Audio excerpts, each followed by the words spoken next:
अस्सलामुअलैकुम नाजरीन, आज हम पढ़ेंगे उर्दू अल्फाज के मायना। अल्फाज और हम मायना: हम्द, सना, आराम, राहत, दीन, मजहब, आब, पानी, सूरज, शम्स, चांद, खमर, इबादत, परस्तिश, लगन, शौक,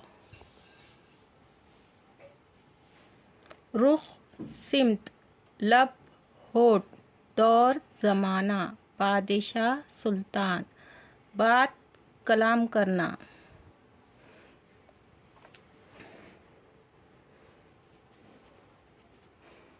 ज़मीन, अर्ज़, रुस्वा, बदनाम, बाग, चमन, दानिशमंद, अक्लमंद।